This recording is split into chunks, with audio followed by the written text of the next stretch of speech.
We can be a little heated, irrational and stroppy when we look back at our losses in the Rugby World Cup.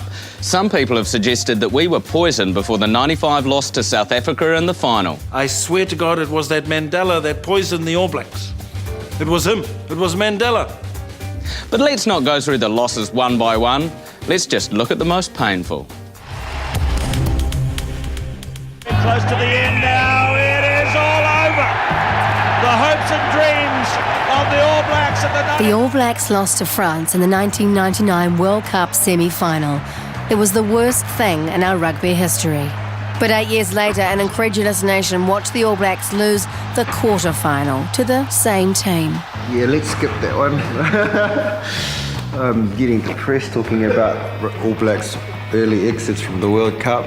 I actually watched the game from within this massive rugby ball that had been set up by the Eiffel Tower, and it was a devastating loss, and the people I was watching it with, these sort of big burly New Zealand rugby players probably themselves, were crying, doubled over. It was just a tragedy that day in Cardiff. Just the most miserable experience of my life. It's the only time in my life I ever thought I was having a heart attack in the press box. Oh, it still hurts.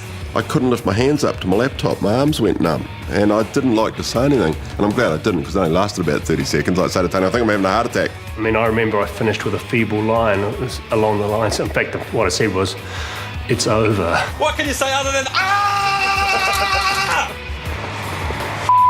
That's all I'm going to say. The shock and anger soon turned into excuses.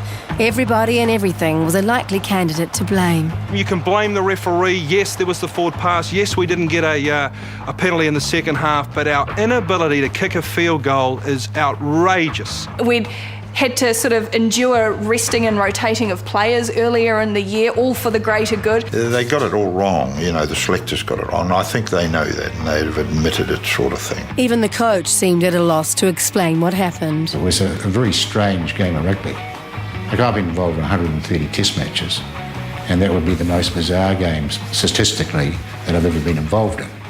Many New Zealanders feel very strongly about their rugby.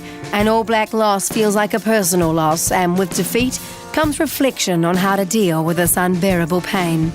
All over the country, me included, men and women, went outside and just stood there, staring at the clotheslines and the back fences.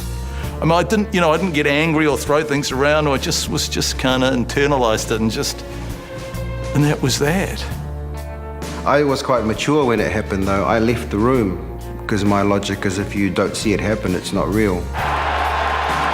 In the end, the All Blacks had lost by 2 points. Just 2 points the difference between ecstasy and misery. A mate of mine, grown man, cried. I said, mate, it's a game of football, for God's sake.